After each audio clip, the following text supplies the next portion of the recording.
اب ان کے بعد بلا تاخیر نظم کے لیے تشریف لاتے ہیں ڈاکٹر حافظ شہزاد صاحب۔ ان سے گزارش ہے کہ اسٹیج پر آئیں اور نظم پیش کریں۔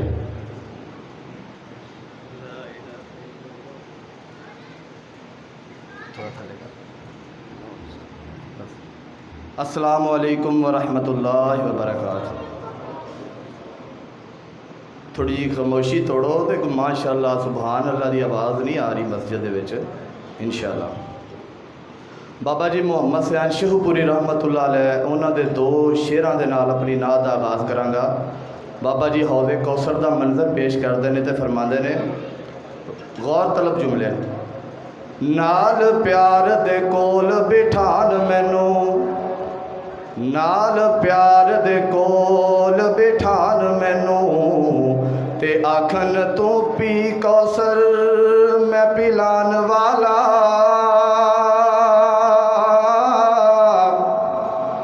نال پیار دے کول بٹھان مینوں، تے آکھن تو پی کوثر میں پلان والا،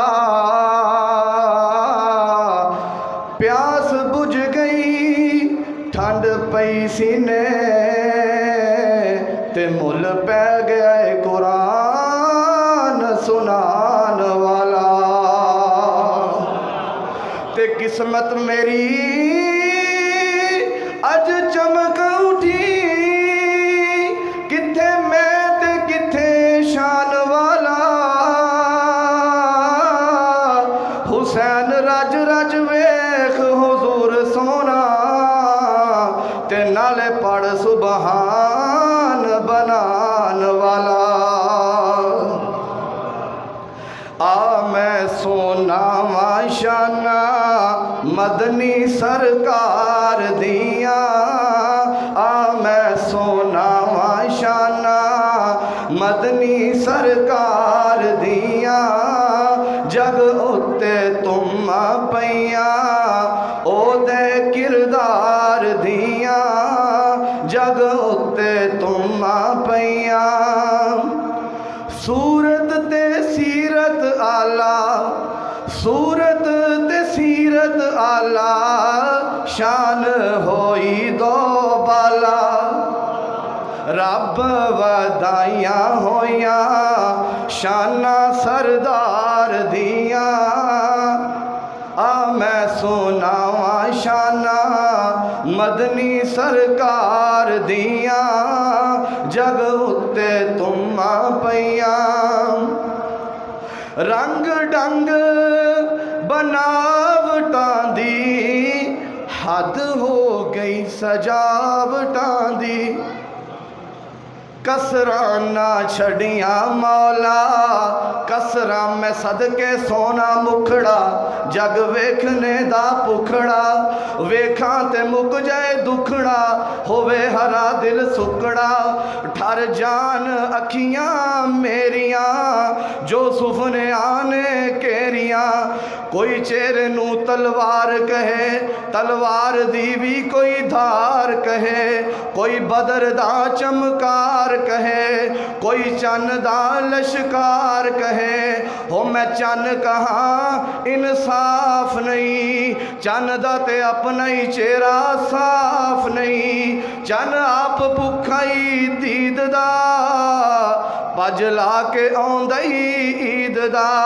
ایتھے چن نو پوچھدا کونے، سورج دی نیویں تونے، او جن نے ایک واری ہے تکیا، او پھر نہیں اٹھ سکیا، جا پوچھ لے حبشی بلال نو، جس ڈٹھائی میرے لال نو، رنگ ڈنگ بناوٹاں دی حد ہو گئی سجاوٹاں دی، کسراں نہ چھڑیاں مولا ذرا بھی پیار دیاں، جگ اتے تم پیاں او دے کردار دیاں، جگ اتے تم پیاں، اکھاں حیاواں بھریاں سرخ تے کالیاں پریاں، ਜਿਵੇਂ ਕਲੀਆਂ ਪਈਆਂ ਮਹਿਕਨ ਮੌਸਮ ਬਹਾਰ ਦੀਆਂ। ਲੱਗਦਾ ਸ਼ੇਰ ਪਸੰਦ ਨਹੀਂ ਆ ਰਹੇ। ਜਿਵੇਂ ਕਲੀਆਂ ਪਈਆਂ ਮਹਿਕਨ ਮੌਸਮ ਬਹਾਰ ਦੀਆਂ। ਜਗ ਉੱਤੇ ਧੁੰਮਾਂ ਪਈਆਂ ਉਹਦੇ ਕਿਰਦਾਰ ਦੀਆਂ। ਜਗ ਉੱਤੇ ਧੁੰਮਾਂ ਪਈਆਂ ਕੰਨ पे अजाना पढ़न न चुगली शकैतां सुनन। सुनन अजाना कन हबशी वफादार दियां। जग उत्ते धुम्मां पईयां ओदे किरदार दियां। जग उत्ते धुम्मां पईयां और सारे जहान डिठा कौड़ा खू होया मिठा। सारे जहान डिठा कौड़ा खू होया मिठा। वेखो तासीरां लोगो सीपा सालार दियां। जग उत्ते धुम्मां पईयां ओदे किरदार दियां। जग उत्ते धुम्मां पईयां और आखिरी जुमला खाने विच मेरे मदनी थुकिया लश्कर तो फिर नहीं मुकिया। खाने विच मेरे मदनी थुकिया लश्कर तो फिर नहीं मुकिया। हांडियां भरियां गईयां जाबिर वफादार दियां। जग उत्ते धुम्मां पईयां ओदे किरदार दियां। आ मैं सुनावा शाना मदनी सरकार दियां। जग उत्ते धुम्मां पईयां।